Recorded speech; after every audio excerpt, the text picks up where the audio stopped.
welcome back to Devils United. Today I'll be doing a Manchester United versus Leicester preview, and I've got a brilliant Leicester fan, Chris. Chris, how are you? I am, well, I've been better if I'm honest with you, but if we don't talk football, I'm very well, thank you very much. Which Thank you one's for having Banter me on. FC this time, after our last preview? So, say that again, sorry. Which one's the Banter FC after the last preview? Oh, well, yeah. Let's not go there. Let's not go there. You could have stayed bottom and kept us off there, but no, you had to go and win a game, didn't you? We won 2. So yes. We won 2. Hey there, Helgon. I hope you're well. Thanks for coming in. Hey there to Rather. Hope you are well. And hello there to my dad as well. Hope Hello, you Dad. are well.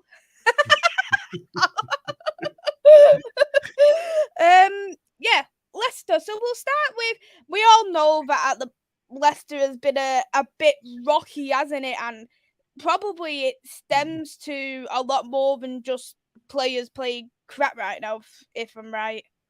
There's 2 very good articles, and if anybody wants to know, somebody messaged me about 10 minutes before this show started, said, like, what's going on at Leicester? And I've only got 10 minutes, I need 10 hours.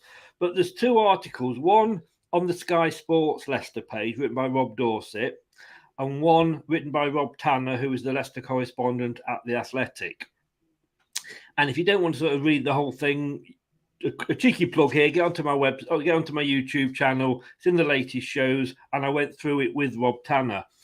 And there's been a lot going on behind the scenes at Leicester, and we're not in financial trouble. We are no way are we anywhere near going out of business or needing to sell or anything like that. We have a level of debt that is manageable, but we have to accept that our owners are in the holiday business. So that, they've been hit by COVID a hell of a lot worse than oil-rich owners, if you like, and we've got to be careful of FFP. If we extend the stadium, and we'll find out in a couple of weeks, hopefully, we're still only half the size of Manchester United. So we cannot go out and spend the sort of money that Manchester United spend, in fairness. Now, we've got 2 options then. We can sign a load of players that we can't play because we've already got 27 and we're only allowed a 25-man squad. And then if we buy those players and register them, we've got to unregister other players. So we're going to have a pool of players that can't be registered. We're going to be like Barcelona, if you like, and they've had to sell off, a quarter of their TV rights or something to be able to fund these players. And I don't know whether they're registered or not. The other thing they've registered them all now. All right. The other thing we could do is do a Leeds United from a few years ago, and that is risk getting into Europe and buying players on the basis that we will get into Europe. Now, that's what Leeds United did under David Leary, and look what happened to them. They didn't get in. They had to sell all their players on a fire sale, and it went down. Basically, our owners are looking at it and saying, shit, we've got to be careful here. We haven't got the money that we did have. We always, the way we work is, as a football club, we don't have to sell anymore. We used to have to sell to keep ourselves going in the dark days of pre-Premier League. Now we don't have to, but we will, because that's the model we do. We will buy a player, and I'm going to take Harry Maguire because obviously there's the connection with the 2 clubs. We buy him for 29 million. We sell him for 80. We didn't have to sell him, but we're not going to turn down £80 million, and we've got to pay a little bit back to Hull, obviously, with sell-on clauses. And after we expected Tielemans to go this season, and that was in the budget. Because, we've been talking to him for over a year. He didn't want to sign. He's made that obvious. And he didn't want to go. And, nobody's really come in for him until allegedly now. So we hadn't got that money, to spend. So it is all a case of being sensible. Am I happy with a club that's going to be, say, finishing 15th in the league this season? Of course, I would be disappointed. Would I be happy to still have a club next season? Of course I would. Chase the dream, as I say, Leeds, and I'll say Derby as well. look where they are now, how many points they've had deducted because they overspent in trying to get that dream of the Premier League. It didn't work. And like I say, they're in the third tier now. So our owners, we trust our owners. If I worked for a company once. It was a group of travel agents, and we made money, but our parent company lost money, and because of that, the parent company went bust, and we went bust because we were part of the group. Although as an individual entity, we're making money. So I don't want us to go bust. I'd sooner have a club in whatever form it is next season. You've then got to throw in he who must be. We have a deal now at Leicester. We will not mention his name, but he who must not be named that's just left for Chelsea. It's a swear word, people, in case anyone asks. Yeah, it is. It is. Before 9 o'clock, so I better not say it. Who has basically acted like a snake in the grass. And good luck, Chelsea. You'll be, this will be you in a couple of years' time because it was us 2 years ago when he wanted to join us from St Etienne.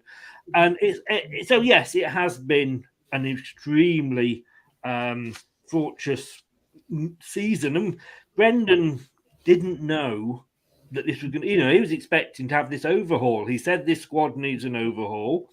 You've only got to look at Alex Ferguson to see how good a manager, what a manager can do if he gets the overhauls right and rebuilds the team every now and again.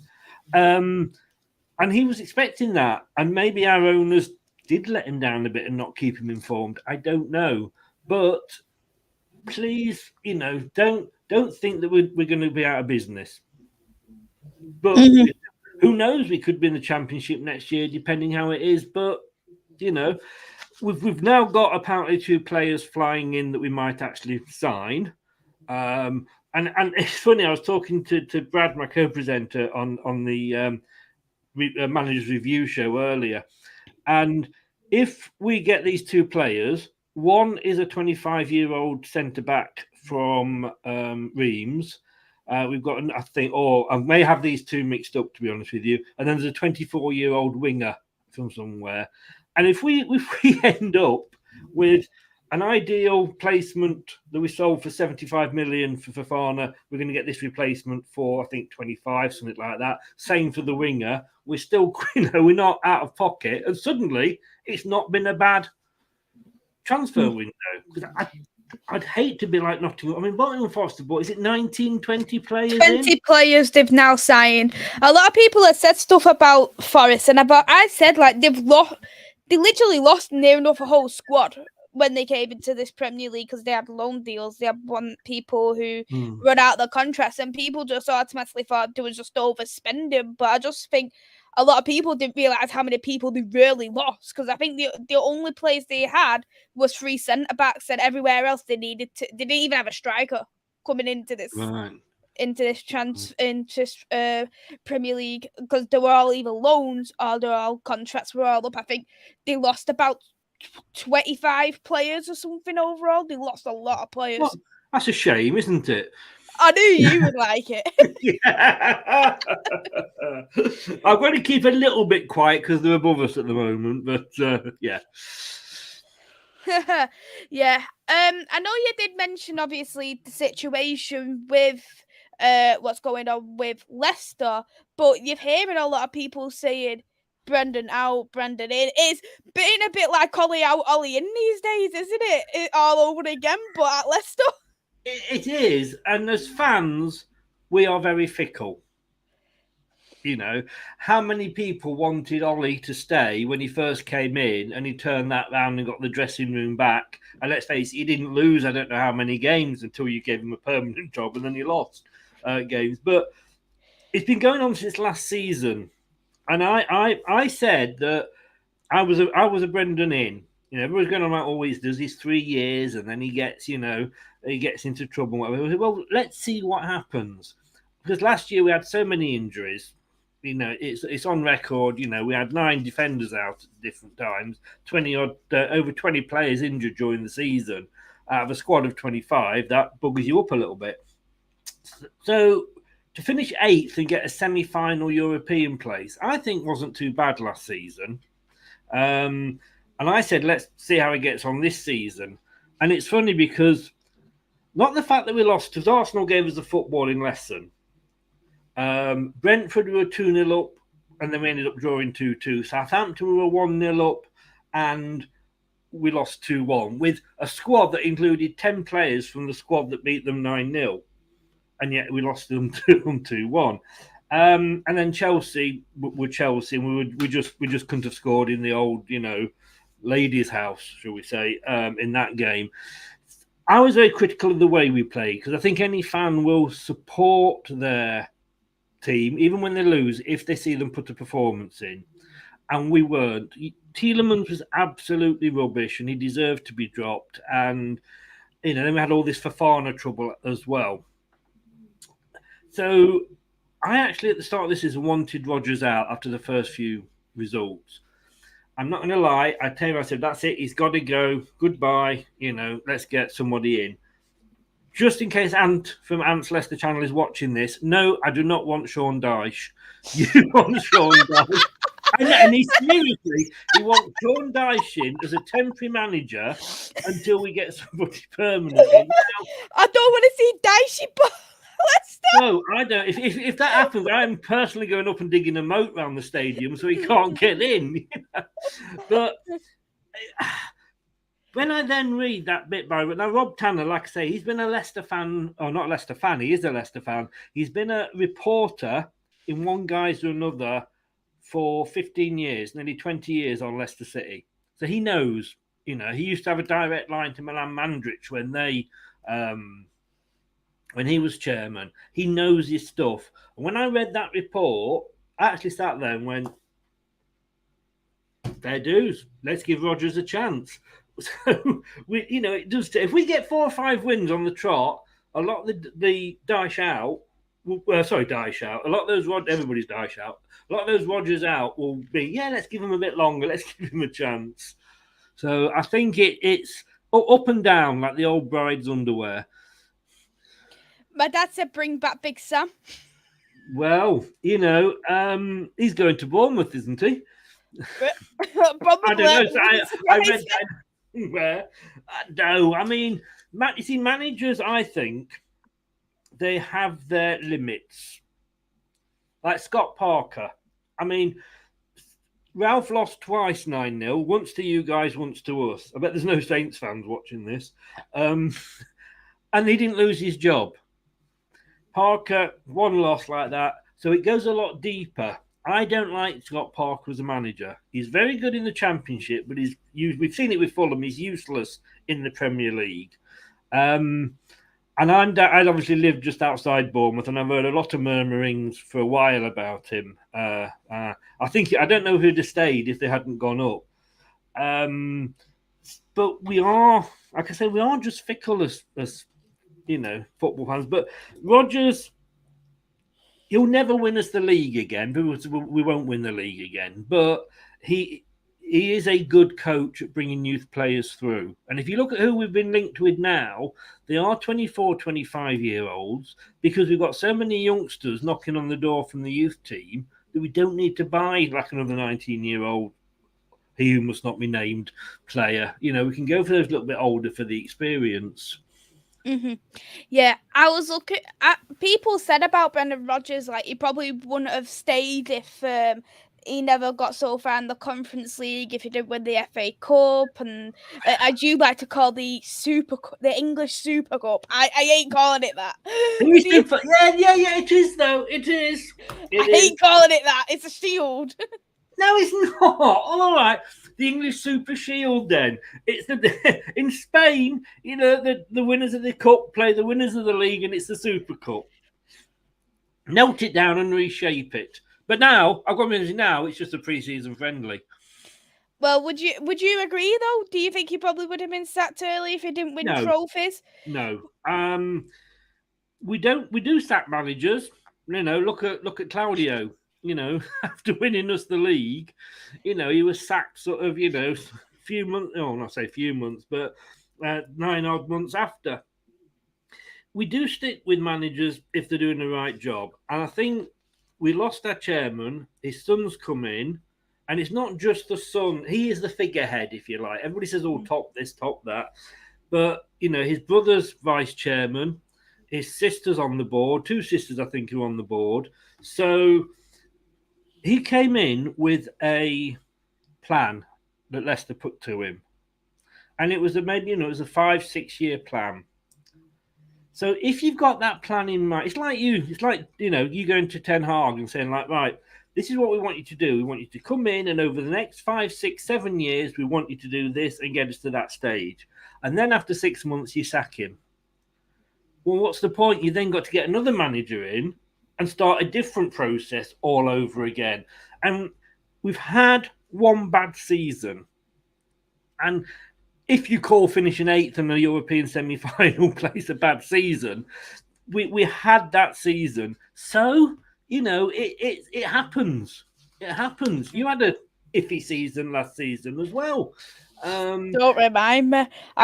You did sack the guy that was in charge. But do you know what I'm saying? It happens. Every now and again, a club, if Manchester City don't win the league and therefore they finish 3rd and that would be a bad season, would they sack Pep? I very much doubt it. Do you know what's so funny though? Man City fans are actually asking Pep to be out and say how awful Edison is as a player. Do you know what is sillier than that? Chelsea. I was on the Chelsea show in the chat earlier, and Chelsea fans are worried about relegation. I mean, screw your heads on here, Chelsea fans. Oh, I've seen Tuchel out, and he won them the Champions League, the Super Cup, the FIFA World Cup, 2 FA Cup finals, a Carabao Cup final. Fans are fickle. It's as simple as that. You know what I mean? And we're Leicester. We're not Man United. We're not Chelsea. So the level of manager we would get is going to be slightly different. When we got Rodgers, would we have got Ten Hag? No, of course we wouldn't. If we sack Rodgers, who is there that we could replace him with? Pochettino? Now, everybody's going for Pochettino, and I would love Pochettino, don't get me wrong. But Pochettino would be a bit like an Ancelotti.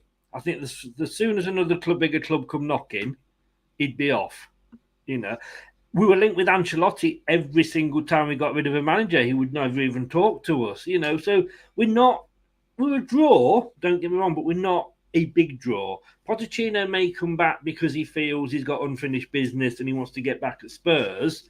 But are Leicester ever going to be in that position to get back at Spurs? No. So whether if he comes, I don't think he'd be with us long. But we don't want Sean Dyche or Big Sam or any of or Ollie. A few people have suggested Ollie. Please no. You might get an invincible aways record. We did. Well,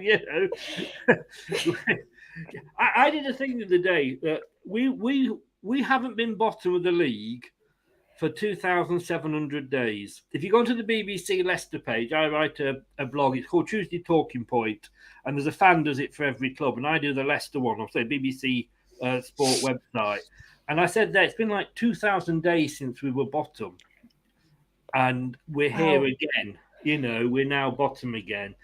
But come on, it's 4 games in, and once you've sort of slept after the loss or a bad game and kind of look at things sort of with a bit more sense, where were Arsenal this time last year? The bottom of the table, and they're the ones bantering people now. Yeah, they were. But they got up the end of the season 5th. So, Brendan said, things will change once the window's shut tomorrow night. And we know who's here, we know who's going. That's it then. We get on with it. And I think you will see a different Leicester definitely then. Definitely. We'll have a quick look into the comments. There are some questions for you, Chris. I've seen some of them. I've seen some of the comments as well, you cheeky buggers. Especially Dad. Speaking of Dad, he does have a question on. We've already touched on the players. So, what are your hopes on for Leicester this season? It's going to be. It's a weird season because we've got the World Cup slap bang in the middle, and I think come October, a lot of owners will be looking at the managers and thinking, right, is he the person to still take us forward? Because if they sack him at the start of the World Cup, they've got the 4 weeks of the World Cup to bring somebody in, get him used to the players that haven't gone away, And then there's a week before the transfer window's open, so he's got an idea of what he wants. So I think a lot of players will be looking over the shoulders then.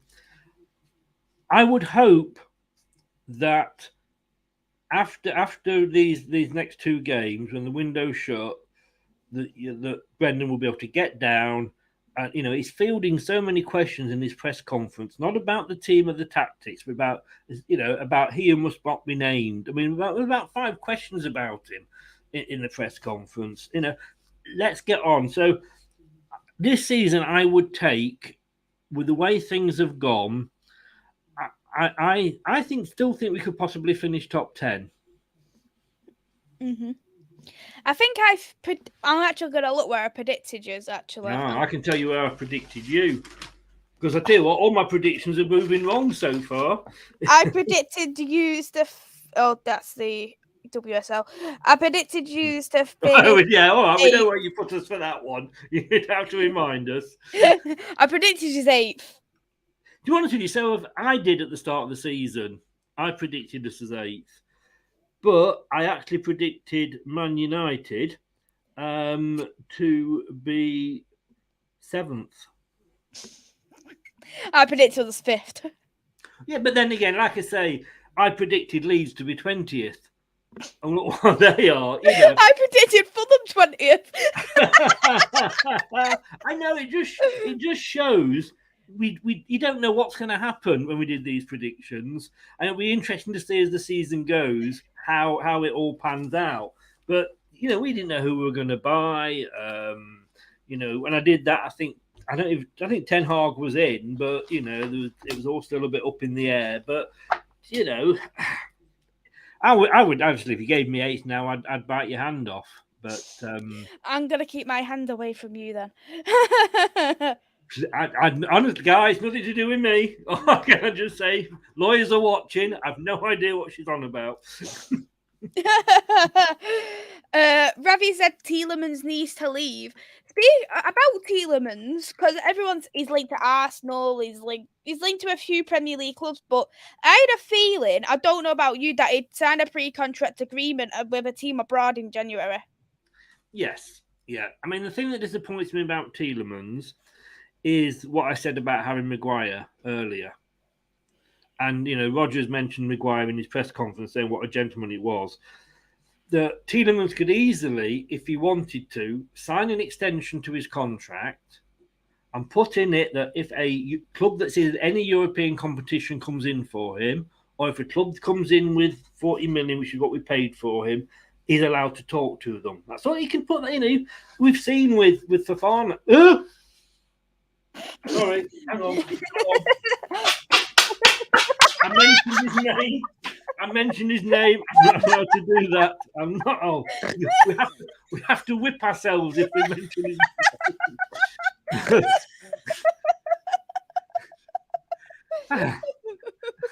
and reset. He could easily do that, Tielemans. He could sign, an extension. We've seen with him who must not be obeyed. That it's not worth the paper it's written on if it really doesn't want to. The thing with Tielemans is, though, he's acted like a professional again, because he said, look, this is the situation. I want to go. And we said, okay, but nobody's come in for him. Even Arsenal haven't come in for him. And you could say, okay, we're asking 25 million for a player who's got a year left on his contract when he could go free next season. Well, that is fine. But Arsenal, who haven't allegedly even put an official bid in for him, may find that there's more than just Arsenal. Because he could sign, let's be honest, he could sign for Barcelona in January, but he couldn't sign for Arsenal or whatever, But the rumours are that Newcastle, Liverpool could be in for him. If they come in for him, then we'll get a very good player. And like I say, yes, he's played badly. And I think the problem was, after the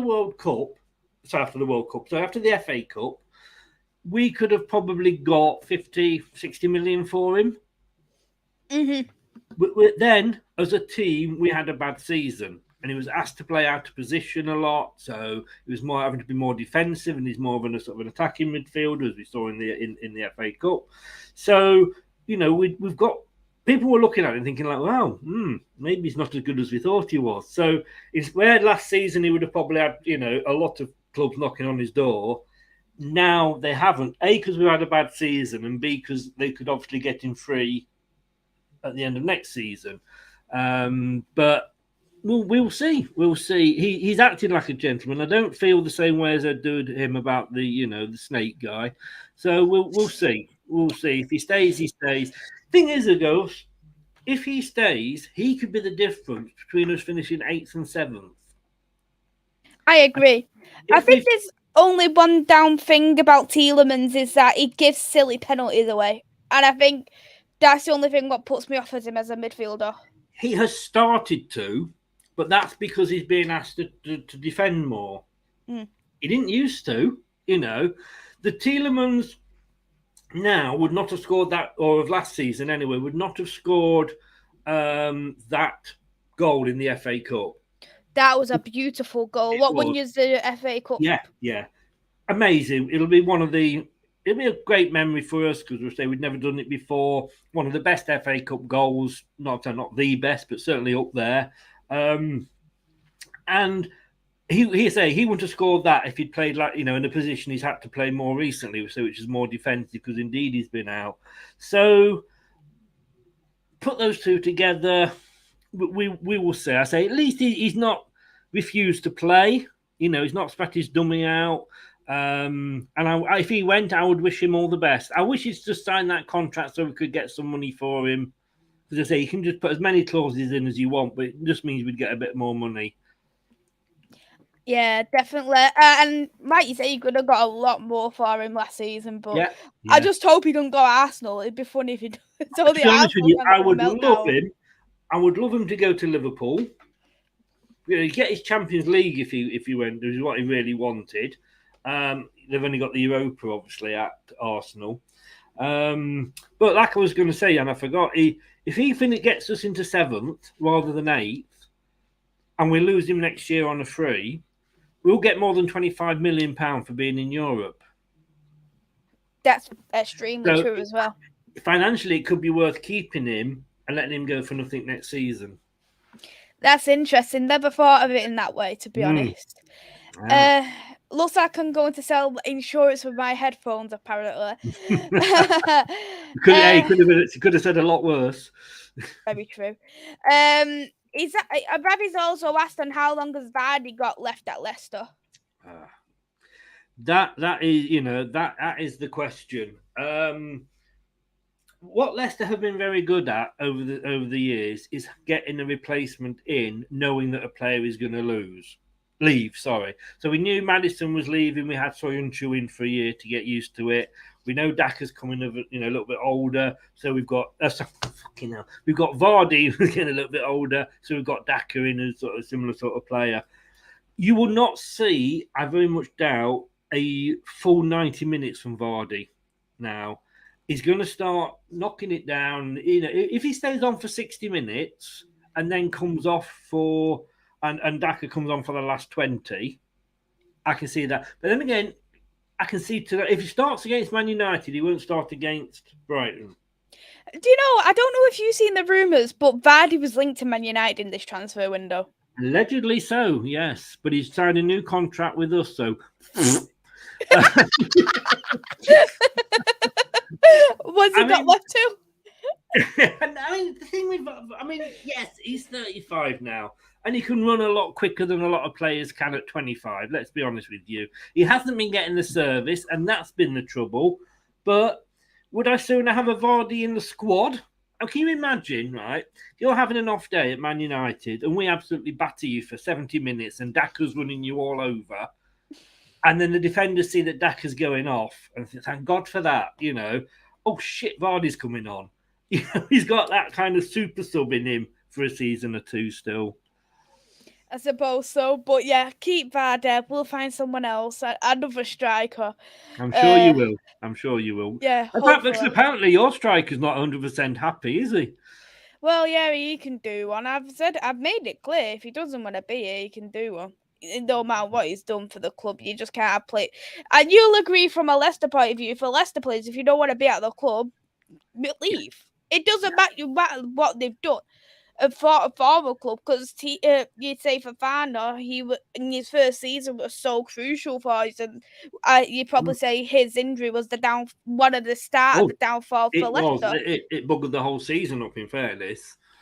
Exactly, and you would argue if, for instance, like Tielemans was injured, or if a player who I actually rate from Leicester, Dewsbury Hall, if he was. Oh, you rate one of our players, do you? I actually rate him. I think he's a good player. Yeah, he is. He is. Yeah, but no, yeah, I agree. If they don't want to be there, you depends how professional they are. You know, With if the they way don't he's want to be doing there, it, like Tielemans doesn't want to be there, but he's still doing as best he can on the pitch. That's one thing. But yeah, well, I tell you what, we'll swap in Vardy for Ronaldo if you want. The thing is, though, I don't know. You probably haven't watched the United games this season, but when Ronaldo has come on, he's played like he doesn't care. He literally gives the ball away so cheaply. You know, Ronaldo still got pace in it at his age, and he doesn't want to use it. So what's the point in spending 400k a week, and apparently wants a loan deal to Napoli? And if he has a loan deal to Napoli, we're apparently paying all his wages. How muggy is that? You don't know. This is, like I say, and that's the thing with Tielemans. He's had bad games, but the bad games he's had is not because he's wanted to. It's just because he's had a bad game. You see him. He gets so sort of to the players like, come on, if we win a corner, come on. He's still got that passion, and he's such a professional. But no, if he's playing and he can't looks like he can't be arsed, then he shouldn't even be in the squad, to be honest with you. Exactly, and that's exactly what I think, that he's just wasting that time at the end of the day, and that's why I think he should go. His time's up. And I think the thing is, not many teams will have Ronaldo because you need to drop everything to suit him, and there's not many clubs that will do that anymore. Can I ask you a question about, and I may have asked you this before, I don't know, but seeing as we're talking about Ronaldo, when you signed him, and I think Ollie was manager when you signed him. He was. Did United really want him, or was it to stop Manchester City having him? Personally, for me, in my opinion, I think the rumours with Man City was a load of crap. And I think that he wanted to come to United, but United wasn't initially interested in signing him. And because he wanted to come back home and Fergie wanted that, the rumours came about Man City. Yeah. And then that's when the owners were hearing it, and United fans were kicking off. I thought, oh crap, we've got to come save the day. And I think that's what happened. Right. Okay, fair enough. That's what I think, but people probably have different opinions upon that. But people say stuff. Oh, he's got our top amount of goals last season, but Bruno was in his double digits last season. So was Rashford the season before. So was Rashford. So was Edinson Cavani, and they didn't contribute for them all in one season. Contributed 15 goals to all three of them together. Yeah. And that raises alarm bells, because Edinson Cavani is a world-class striker.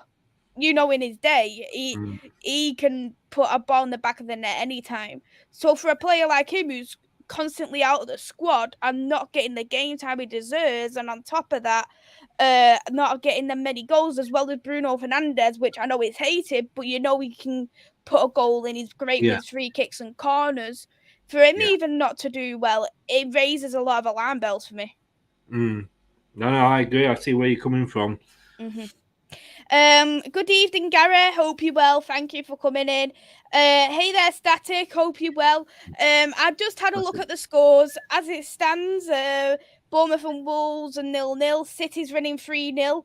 Arsenal's winning 1-0. West Ham, Tottenham 0-0. And Liverpool, Newcastle 0-0 as well. I'd forgotten there was games tonight. I was so excited about coming on your show. I'd forgotten there were games. Well, City's looks like Haaland's already got his hat trick, so that you is. joke. And he looked so bad in the Community Shield at the start of the season. I know. I'm like, he's got to do any good in the Premier League. Whoops! Another one of my great predictions. I predicted it as well, don't worry. My dad has said, when Leicester won the league, that's got to be one of the best seasons in the Premier League. What do you both think? And I agree with that because it was just something that a little bit different because, what was it, like 5,000 to 1 or something for Leicester to win the league? Yeah. And it was, I don't know, like Claudio Ranieri comes in, and the thing is, your squad didn't cost that much, but you've worked so well as a team, and you're looking at the players you've had in that team, like N'Golo Kante, for instance. Look how N'Golo Kante turned out because of Leicester. 2 seasons ago, he was arguably one of the best defensive midfielders in the world. Definitely. It's an amazing season. I could talk to you about it for the next, 24 hours. It was unbelievable. It was, like you say, 5,000 to 1. I think as much as that, as us winning it, and I've never had a season like it. I was having to beg time off work. I was getting phone calls from the other side of the world saying, can you, come on the radio show? And I'm having to say, well, I'm having to ring fellow podcasters. We're all ringing each other saying, can you do New Zealand on Thursdays? Well, yeah, if you can do Japan on Friday, I'll do New Zealand on Thursday. It was such a weird season. I've never drunk as much during a football season. But I think, I know, you walk around in a Leicester, just a big blue coat with just one little Leicester badge on it, and people recognised it and wanted to talk to you. Amazing season. But I think more than anything, it gave hope to a lot of the smaller clubs that it can be done. Mm-hmm. I'm sure Man United looked at us and thought, if they can do it, then we can do it again. You know what I mean when I say smaller clubs? Sorry, I couldn't. I've got a question. Did you knit that Premier League title out of Leicester's cabinet there? I did. Yeah, I did. There's a big gap. There's a little note saying "trophy was here."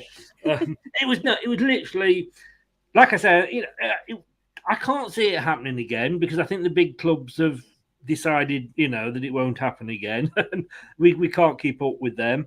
But whether another team can come through, I mean, you could say Newcastle might do it, but then it's a different story because that'd be like 5 years, and now PPF is involved. Yeah, they're going to have the money. We had the Band of Brothers. We had, from you guys. We'd been at you. We were free. Christian Fuchs was a free agent, and Schmeichel who cost $1 million, and it was so.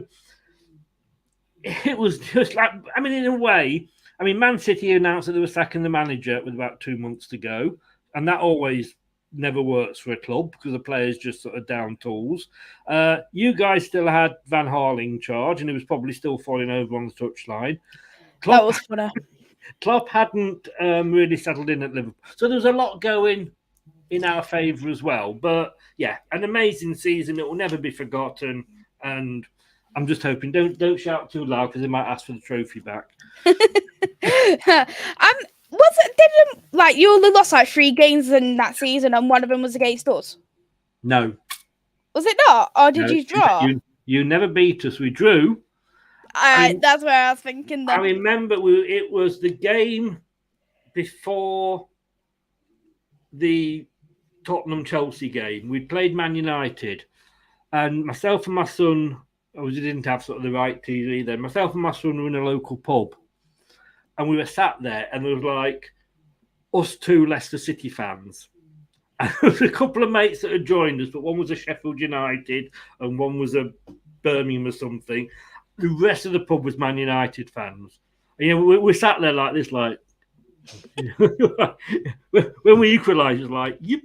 But I mean, it was in fairness. We walked out that pub, and they said the Man United fans were shaking their hands, saying, "Go and win it against Everton now." Wow. That I was like I say, unbelievable season. But yeah, we drew. We lost twice to Arsenal and once to Liverpool, I think it was. Mm-hmm. But yeah, you didn't beat us that year. I thought it was a draw or a win for us, but I couldn't remember which one. It's not often you don't beat us, but you didn't beat us that year. True. Hey there, Jordan. Hope you well. Rather question: how do United cope with Leicester's threat? I think for me, in particular, you need to keep Vardy quiet because Vardy he's got an unbelievable record against Man United. When he gets that space, you know that he's got a most likely chance of scoring. And for me, at Dewsbury Hall is another one that you keep quiet. Because I think he's an incredible midfielder and he's kept, for me, Leicester going last season. I think I wonder where you'd be without him last season. He's a local lad, and it shows. You know, if the guys are playing for the boyhood clubs, there's always that little bit of extra from them, isn't there? If we don't change, and I don't think we'll bring anybody in time to register them because they've got to be registered by lunchtime tomorrow to play tomorrow night. Yeah. I don't think you'll have much to worry about, in fairness, because Vardy, and he only needs sort of 5 minutes and he can change a game, but he hasn't been getting the service. So he's been the lone striker up there, but we haven't been getting the ball to him. It depends what team Brendan decides to put out, to be fair, but I'd as sooner have played you a couple of weeks ago before you played Liverpool, because you were absolutely, I want to be honest with you, I watched that game and you were absolutely shit hot. It was, everybody said 3-0, 4-0 to Liverpool. I did. And you came out, and now whether it was because it was Liverpool, but you guys played Liverpool off the park that night.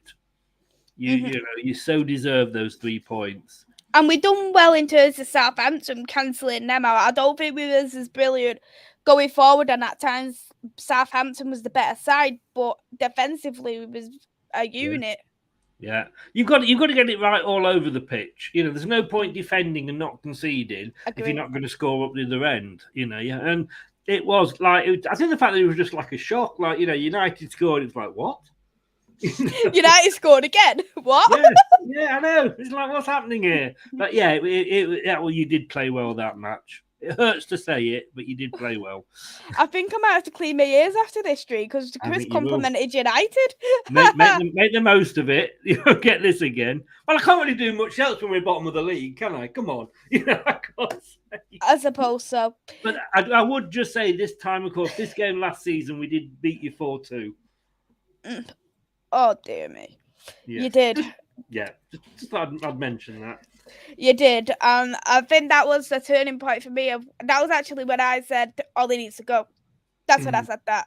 Did you have Ollie then? Bloody hell. Yeah, we had Ollie then. And I liked Ollie, but at that time I said he needs to go. We can't continue having this team like this. And I now I look back and I think, would we have done a worse job if we kept him? I liked Ollie. He's never going to be a world-class manager. The problem is, I think, and this is from an outside point of view, so I could be completely wrong. You know United obviously a hell of a lot better than me. But when I said earlier, when he came in, he turned that club around. He got the dressing room back, and he went on a tremendous run, if I remember rightly, winning a lot of games. You then offered him, for some reason, he'd still got a few months left on his temporary contract, but you decided to offer him a full-time contract. Mm-hmm. And that's when it started to go wrong.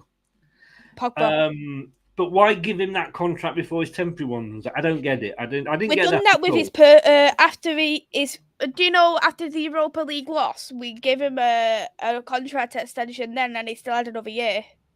I don't get it. That's some weird decision sometimes. But then, look, he got you second in the Premier League.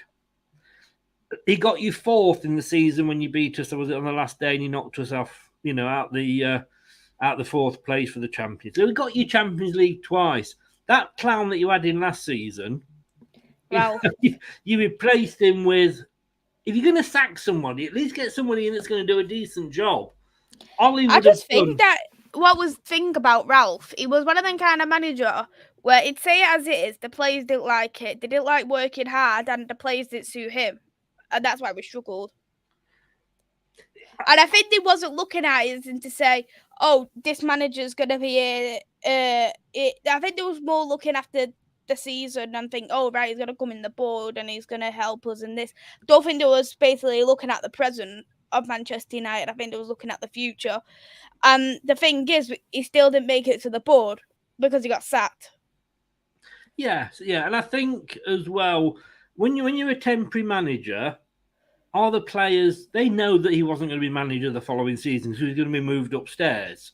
So what did they, why did they have to prove anything to him? If you like, he wasn't going to be there. So, but I did have to say, and I know we have banter about each other's teams and everybody else in the Premier League, but Manchester United are a big club. Mm-hmm. And I cannot believe that you'd fallen down so low that you had to get a temporary manager in, because Man United are a club that whoever you go for as a manager, they should say, yeah, I'll take my shoes and socks off and walk over broken glass to come and manage you, because that's Man United. And that's all down to Fergie, because like I say, I remember pre-Fergie days and you were okay, but obviously you had the Bushby years. But apart from that, you were pretty average. We was in Liverpool's shadow in the 80s. You were, definitely.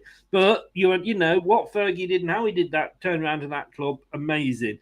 And you shouldn't have to be scraping around for a temporary manager, not Man United. It just all went off the rails last season. I just didn't think they cared really, and then they thought, "Oh, we'll get a proper manager and have a fresh start." But it only cost $2 million, I think it was, to end Ten Hag's contract. I would have just ended it.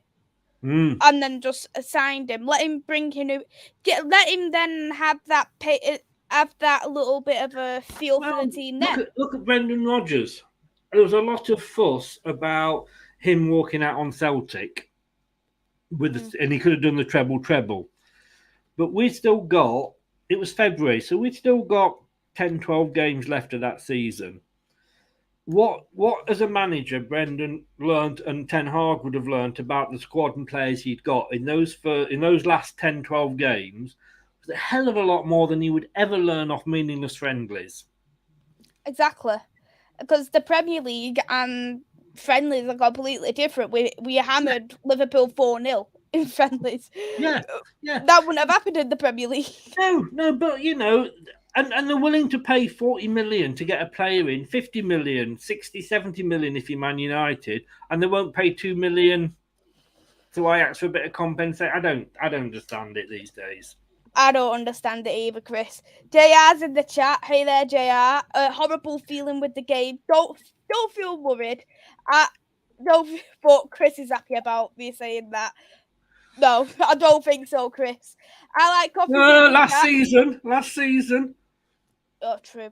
I like coffee's here. Hey there, I like coffee. Enjoy the game. I like coffee's a Newcastle fan, and he loves your Leicester merch. Oh, okay. It's I'm opening a shop one day. Hey there, Well, Renee. I'll get much. Hey there, Renee. Hope you're well. Thanks for coming in. JR's asked on how Ward is doing in goal. I feel sorry for him because Schmeichel. I was one of those that thought Schmeichel had to go. He was really bad last season. Now, whether it was the way he was doing what he was told to do, but it was almost like he was scared of coming out for he was scared for coming out for crosses. He never came out for them. We conceded so many from corners, and where Ward is more commanding. But when you look at the games, a goalkeeper can only really be as good as his defence in front of him. Mm-hmm. Because if you take that defence out, a goalkeeper would probably only save 2 or 3 out of 10. It should always be the striker would score. So he's had that problem in front of him. He had the confusion at Arsenal where it cost us one of the goals with Fofana, funnily enough, where Fofana didn't get out the way. Now, who shouted? But, I like Ward. I do like him. He's done a lot. He's only played for this season 1 Premier League game. but he's played a fair few League Cup games and FA Cup games. He's a good penalty stopper, and give him time to settle in. And it's going to be a bit of like, well, Casper would have saved that, and Casper wouldn't have made that mistake. Yes, he would. He made a lot of mistakes last season because, exactly, you mentioned, them set pieces cost you a lot of games. People would argue them set pieces and corners were Sunday league defending. I mean, we only got 850 grand for him. He only cost us $1 million, and he's got us a lot more than that, in revenue. Whether it was his time, I mean, we've lost another vocal player in the dressing room, but I like Ward, and I said at the start of the season that I would have sold Schmeichel and promoted Ward, which is what he did. So I got one thing right. Good evening as well to Delboy. Hope you're well. Hi, Delboy. So what we'll do, we'll wrap it up. But before we do, score predictions, Chris. Well, I mean 9-0. What can I say? It's no 9-0 to United. By the way, he means it is the battle of the 9-0ers. Against the same team. I was actually when Liverpool played Bournemouth, and I want Bournemouth to stay up because they say they're only down the road from me and I can get to see them. But I was thinking, please go and get a 10th goal, please, and then you'll knock Man United's record. It won't be our record. No, because ours is away from home. Ours was at home. You see, ours was more difficult. But yeah, and we went and bought all the defenders off them, didn't we? No, in all seriousness, for this, I find it hard to go against my team, but I wouldn't be surprised if you win. It will be interesting to see how the fans react now that he who must not be mentioned goes. I'm not going to mention his name again because I hurt myself when I said it last time. I'm actually going for a 2-2 draw. Interesting. I've got to go based off my Premier League predictions, and I've gone for a 3-1 win for United. Yeah, it could easily be. I mean, I'm just looking at the last time you actually beat us. That was a few years back now. Yes, it was July 2020. You beat us 2-0.